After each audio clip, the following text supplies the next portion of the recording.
The time is 5:51 a.m. The Persian Gulf, 28 nautical miles northwest of Abu Musa Island, in the operational corridor that Iranian naval doctrine considers a home court advantage and that the U.S. Fifth Fleet considers a routine patrol area. The distinction between these two perspectives has produced, over the past several decades, a steady accumulation of incidents, provocations, and close approach events that have made this particular stretch of water one of the most thoroughly documented operational environments in modern naval history. Every encounter here gets logged, analyzed, and filed. The filing cabinets, metaphorical and actual, are very full. The USS Cole DDG-67, an Arleigh Burke-class guided missile destroyer, is on standard patrol, running northwest at 12 knots in the pre-dawn light that has just barely begun to gray the eastern horizon. The Gulf heat is already present at 5:51 a.m., the kind of ambient warmth that arrives before the sun does and stays long after it sets, a permanent operational condition that the crew of the Cole has stopped noticing the way city dwellers stop noticing street noise. In the Combat Information Center, the early morning watch was managing a surface picture that included 9 contacts, 4 tankers on transit headings, 3 dhows running southwest, and 2 IRGCN patrol craft that had been maintaining loose station approximately 6 nautical miles to the northeast for the past 2 hours, doing nothing in particular except existing in a pointed way. The tactical action officer had noted the patrol craft at the start of his watch, classified them, logged their positions, and returned his attention to his coffee, which was the only variable in the morning that had required active management beyond standard logging. At 5:53 a.m., the AN/SP S-49 air search radar picked up a new airborne contact. Bearing 023 degrees, range 44 nautical miles, altitude 180 feet, speed 108 knots. 023 degrees from the Cole's current position is northeast, from the direction of the Iranian coastline, from the general area of Bandar Abbas, from the patch of Gulf airspace that Iranian naval aviation calls its operating area. The tactical action officer set down his coffee. "Air," he said. "Classify that contact." The classification resolved in 9 seconds. Probable SH-3 Sea King, Iranian Navy. He looked at the bearing. He looked at the range. He looked at the speed. 108 knots on a low approach profile that placed the helicopter at 180 feet above the water, threading below the radar horizon for as long as the geometry of the Earth's curvature permitted. 44 nautical miles. At 108 knots, approximately 24 minutes to contact. The tactical action officer picked up his coffee again because 24 minutes was enough time for coffee. He had managed an SH-3 approach before. There was a script for this. The script was well rehearsed.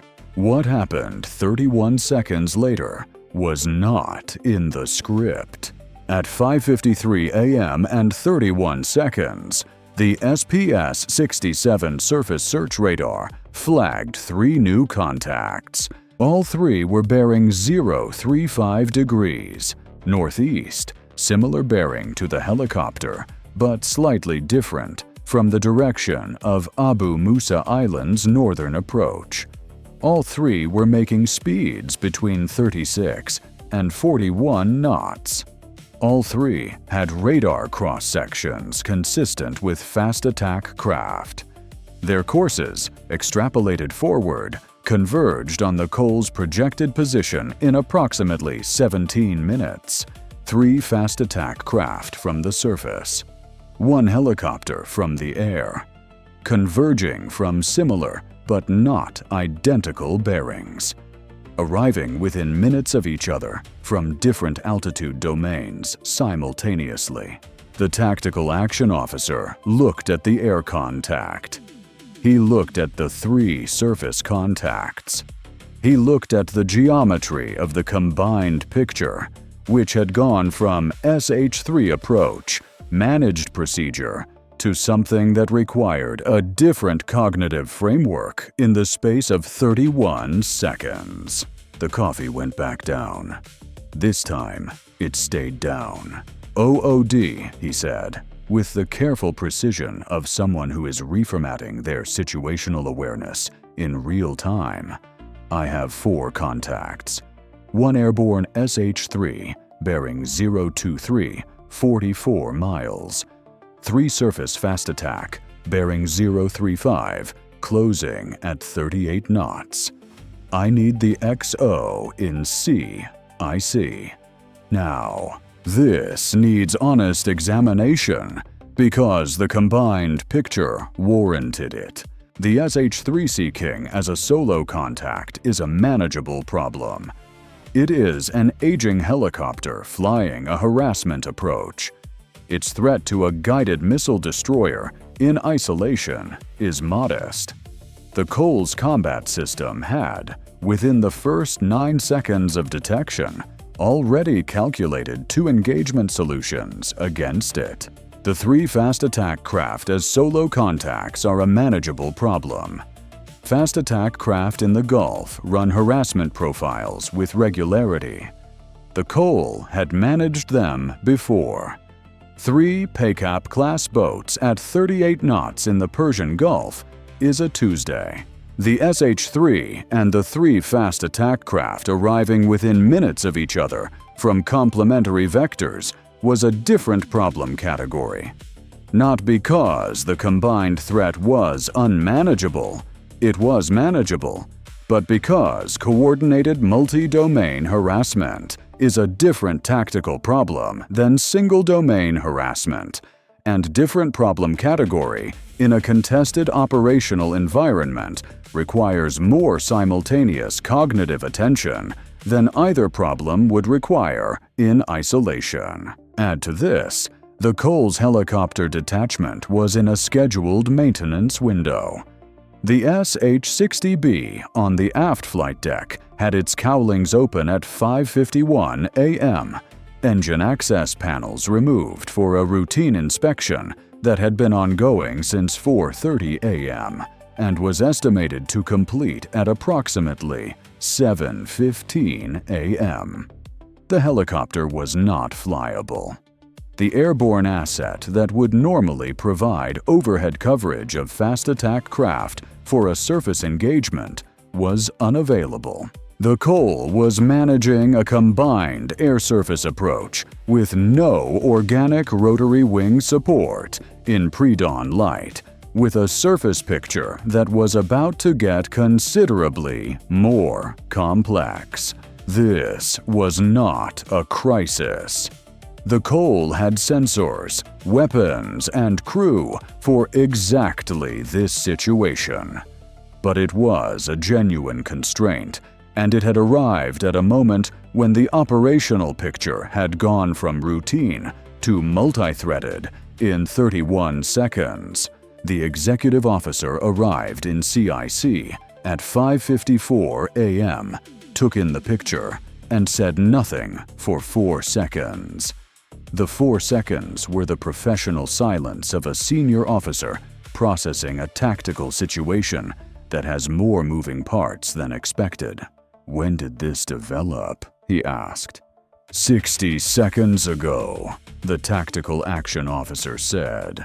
The executive officer looked at the combined geometry. The SH-3 was at 42 nautical miles and closing. The surface contacts were at 8.3 nautical miles and closing faster, their approach angle slightly different from the helicopters. Designed, if you were looking at the picture with planning intent in mind, to bracket the coal from above and below the waterline simultaneously. "All right," he said, with the specific calm of someone who has decided to be calm as a professional discipline. "Let's work the picture." The picture, as it developed over the next 14 minutes, revealed an operational design that was more considered than the Cole's watch team had initially credited. The SH-3's approach bearing had been calibrated to bring the helicopter into the Cole sector from the northeast, the same general bearing as the Abu Musa Island coastline, which at dawn creates a visual and radar background clutter that marginally complicates classification of a low-flying contact against the land mass. Not significantly. Not enough to defeat the AN/SPS-49, but enough to have been considered in the planning. The three fast attack craft were approaching on a bearing that placed them in the Cole's forward starboard quarter, a sector where the SH-3's simultaneous approach from slightly port of the ship's bow created a natural bifurcation of the watch team's attention. The surface contacts needed attention to port and forward. The helicopter needed attention to starboard and forward.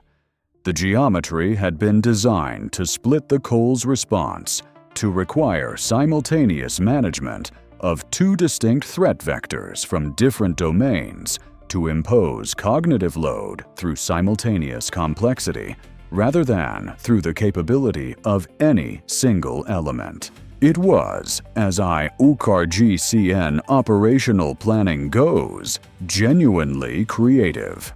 The people who designed this had thought about it. They had understood that a single SH-3 approach was a managed procedure that the Cole would handle without difficulty. They had understood that three fast attack boats were a managed procedure that the Cole would handle without difficulty. They had designed a scenario in which both managed procedures arrived simultaneously, betting that the combination would produce hesitation, confusion, or a response that prioritized one element and left the other with operational space. The bet was not unreasonable. It was just wrong. It was wrong because the AN/SPY-1D radar does not experience cognitive load. It tracks everything simultaneously with the same level of attention regardless of how many things are happening at once. It does not have a forward port and a forward starboard attention. It has a 360-degree, continuously updated picture in which all four contacts were simultaneously tracked, simultaneously updated, and simultaneously presented to the combat system's engagement calculation engine. At 5:54 a.m., the Aegis system had current, accurate engagement solutions for all four contacts, not for two of them, while the other two received less attention. All four, the humans managing the system, had more cognitive work to do than they would have with a single contact. That was real. But the system they were managing had already done the part of the work that the IRGCN planners had assumed would be overwhelmed. The SLQ-32's collection, meanwhile, was running on all four contacts simultaneously with the same tireless thoroughness it applied to everything. The SH-3's APN-130 Doppler navigation radar had been logging since the helicopter first appeared on the air picture. The approach bearing had brought the SH-3 in from the northeast, and the SLQ-32 had noted at 5:58 a.m. that the helicopter was emitting on a second frequency, a tactical radio frequency band that was different from the navigation radar. Not a fire control radar, a communications frequency. The SLQ-32 could not read the content of the transmission in real time, but it could characterize the frequency, the modulation, and the transmission timing. The transmission timing was interesting. The SH-3 was transmitting on the tactical frequency at approximately 90-second intervals. Short bursts, regular cadence. The pattern was consistent with position reporting. The helicopter was sending its own position to a third party at regular intervals to the surface contacts. The SH-3 was providing the fast attack boats with its own position, which the boats were presumably using to maintain formation geometry relative to the helicopter in conditions where visual contact across 8 nautical miles in pre-dawn Gulf haze is limited. The helicopter was serving not only as an airborne harassment platform, but as a formation coordination node for the surface element. The SLQ-32 logged the frequency, the transmission interval, and the modulation characteristics. The electronic warfare officer, watching the collection in real time, made a note in his log that read, SH-3 acting as formation lead for surface element. Transmission interval 87 to 93 seconds, consistent with position reporting protocol. This was new. It had not been documented in previous SH-3 harassment operations. The helicopter serving as a surface-to-air coordination platform for a combined arms approach was a doctrinal development worth noting. The intelligence team flagged it for the after-action report. The fast attack boats were using commercial-grade radios for their own boat-to-boat coordination, a pattern consistent with previous IRGCN fast boat operations in the Gulf. The communications were not encrypted. The SLQ-32 was collecting them. The electronic warfare officer did not speak the language being used, but the ship's translation capability was running. At 5:57 a.m., a translation note appeared on the EW officer's secondary display. The note said, in summary, the lead boat's commander was reporting to the SH-3 crew that the formation was on schedule. He used a phrase that translated approximately as "the picture is good." The picture was good. From the lead boat's perspective, the approach geometry was working. The SH-3 was visible in the sky to the northwest. The American destroyer was visible on radar at decreasing range. The plan was proceeding as designed. The lead boat's commander did not know that the American destroyer's combat system had been tracking all 4 elements of the coordinated approach since 5:53 a.m. and had current engagement solutions on all of them for the past 4 minutes. In CIC, the executive officer read the translation note. He looked at the surface contacts, now at 4.2 nautical miles. He looked at the SH-3, now at 24 nautical miles. He said to the tactical action officer, very quietly, "They think they have surprise." The tactical action officer said nothing for a moment. "Log it," he said. The Cole's response was managed through a sequence that addressed both the air and surface elements without prioritizing one at the expense of the other, because the Aegis system did not require that choice. For the SH-3, the Cole turned to present her bow to the helicopter's approach bearing, the same bow on geometry that communicates, without radio transmission, that the approaching aircraft has been precisely tracked and that the ship is oriented to face it. At 18 nautical miles, the helicopter was close enough that this orientation would be visible to the crew through the cockpit windows. For the surface contacts, the Cole accelerated to 22 knots, and the Mark 45 5-inch gun forward was brought to readiness. No warning shots yet. The contacts had not crossed the threshold. But the gun's position, visible on the foredeck of a destroyer accelerating toward them, was its own form of communication. At 6:02 a.m., the SH-3 made a course adjustment. Not a dramatic one, a 15-degree turn that changed its approach angle from a direct bearing on the Cole to an offset course that would take it past the ship at approximately 3 nautical miles rather than directly overhead. A surveillance pass rather than a direct approach. The crew had read the bow-on orientation. They had adjusted their plan. At 6:04 a.m., the lead fast attack boat throttled back from 38 knots to approximately 20 knots. The flanking boats followed within 40 seconds. The formation was still closing, but slowly, and the geometry had shifted from convergent intercept to cautious approach. At 6:07 a.m., the Mark 45 fired 2 warning rounds into the water 500 meters ahead of the lead contact. 2 displaced water columns. 2 acoustic reports across flat Gulf water in pre-dawn conditions. At 6:07 a.m. and 44 seconds, the lead boat turned north. At 6:08 a.m., the 2 flanking boats turned north and northeast, respectively.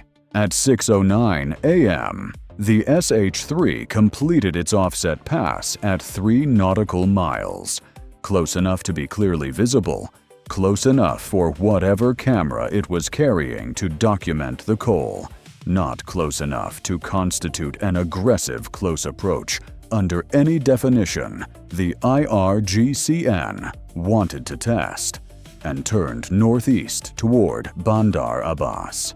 The combined operation had lasted 16 minutes from the appearance of the first contact to the departure of the last one. The Cole tracked the SH-3 all the way back to its landing at Bandar Abbas Naval Air Station at 7:12 a.m. The 3 fast attack contacts cleared the northern approach to Abu Musa Island at 6:31 a.m. All 4 contacts were logged, tracked, and their departure bearings noted. Now, the intelligence package. The SLQ-32 had been running collection across the entire 16-minute engagement on all 4 contacts simultaneously. The combined collection from a coordinated multi-element operation was richer than anything a single-element harassment approach would produce, because the coordination between elements required communications that the SLQ-32 could log, and those communications revealed operational architecture that single-element operations do not expose. The SH-3's role as formation coordination node was the highest priority finding. The transmission frequency, interval, and modulation pattern characterized the helicopter's coordination protocol completely across 12 transmission cycles during the approach. This protocol had not been documented in previous collection. It represented a doctrinal evolution in IRGCN combined arms employment, using the helicopter not merely as an independent harassment platform, but as an airborne coordination relay for the surface element. The characterization of this protocol was logged and distributed to the intelligence community with a flag indicating it represented a new capability or tactic relative to the existing threat library. The surface boat's boat-to-boat coordination frequency and the content of the translated communications provided a behavioral profile of the combined approach operation from the IRGCN's internal perspective. The phrase, "the picture is good," at 5:57 a.m., the lead boat's commander reporting on schedule to the SH-3, established a specific communication timing and content pattern for the operational milestone of approaching formation geometry being assessed as nominal. This data point, cross-referenced with the transmission timing data from the SLQ-32, allowed analysts to reconstruct the IRGCN's internal picture of the approach timeline with high fidelity. The SH-3's APN-130 navigation radar had emitted throughout the approach, producing a complete flight profile characterization consistent with previous collections, but updated with the specific approach geometry and timing from this operation. The offset turn at 18 nautical miles, the course adjustment in response to the Cole's bow-on orientation, was itself a data point about IRGCN decision thresholds. The helicopter crew had assessed the bow-on orientation at 18 nautical miles as sufficient indication that the direct approach was not going to achieve its objective and had modified the plan accordingly. That decision threshold, 18 nautical miles, bow-on orientation, was now logged as a behavioral parameter. The 3 fast attack boats' throttle back response to the Cole's acceleration at 6:04 a.m. and their turn north at the warning rounds at 6:07 a.m. provided decision threshold data for the surface element as well. The surface element had held its approach until it was confronted with simultaneous acceleration and a gun readiness posture, then backed off to cautious distance. The warning rounds had ended the approach. The distance at which the turn occurred, 3.1 nautical miles for the lead boat, was logged. Every threshold, every decision point, every communications exchange had been characterized and would inform the picture of how IRGCN combined operations behave under pressure from a prepared adversary. By 9:15 a.m., Iranian state media had coverage. The coverage described a successful deterrence patrol by IRGCN naval and aviation forces that had confronted the USS Cole in the Persian Gulf and conducted close surveillance of the American vessel. The report described the operation as demonstrating Iran's ability to deploy combined naval forces to protect its maritime interests. The footage accompanying the report included what appeared to be camera footage from the SH-3's offset pass at 3 nautical miles. The Cole visible in the water below, the ship clearly identified, the camera evidence of proximity presented as evidence of operational success. The coverage did not include the translation of the lead boat commander's radio transmission at 5:57 a.m., telling the SH-3 crew the picture was good. It did not include the throttle back at 4.2 nautical miles. It did not include the warning rounds or the northward turn at 3.1 nautical miles. It did not include the SLQ-32 collection package, the helicopter coordination protocol characterization, or the behavioral threshold data that was already in transit to analysts in Bahrain. The footage from the SH-3's camera showed the Cole at 3 nautical miles. What the footage did not show was the Aegis system's display at that moment, which showed the helicopter's position, course, speed, and altitude tracked to within the system's measurement precision, surrounded by the engagement solutions that had been ready since 5:53 a.m. The Cole saw the operation. The operation did not see the Cole seeing it. The gap between those two things is the operational significance of passive collection in a contested environment. The SH-60B maintenance was completed at 7:18 a.m., 6 minutes after the SH-3 landed at Bandar Abbas. The helicopter was returned to flight-ready status, and the aviation detachment logged it back into the ready posture.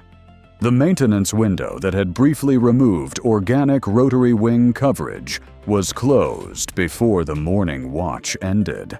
On the weather deck, a boatswain's mate who had come topside just before 6 a.m. to start the morning's routine maintenance work had watched the SH-3 on its offset pass at 3 nautical miles with the measured attention of someone who has seen this particular type of aircraft before and has formed a professional opinion about its maintenance state that he keeps to himself during watch hours. He watched it turn northeast. He watched it climb. He watched it until it became a dot against the brightening sky, and then disappeared entirely. He raised one hand, the minimal, unhurried gesture that sailors use to acknowledge vessels passing in the night, or helicopters passing in the early morning, or anything that has been in your operational picture and is now departing without having changed anything material about your situation. Then he went back to his maintenance. The Gulf heat was already serious. The paint wasn't going to chip itself, and neither was the after-action report going to right itself, and both of those things needed to happen before the next watch started. The combined operation had failed to achieve its objective of demonstrating American vulnerability to IRGCN pressure. It had succeeded in demonstrating IRGCN capability to coordinate combined air-surface operations in the Gulf. Both of those things were in the after-action report. Only one of them was in the Iranian state media coverage. The intelligence team in Bahrain that received the collection package that afternoon had a specific reaction to the SH-3 coordination protocol documentation. The reaction was the quiet, focused interest of professionals who have been waiting for a specific piece of information and have just received it. They had known the IRGCN was developing combined arms doctrine. They had assessed it as probable based on circumstantial indicators. They had not had a clean collection event that documented the specific communications protocol the coordination used. They had it now, somewhere in the filing system that receives the after-action products from Fifth Fleet operations in the Persian Gulf, the filing system that is very full. A new folder opened. It would get more material. The Gulf produces it reliably. Bye for now.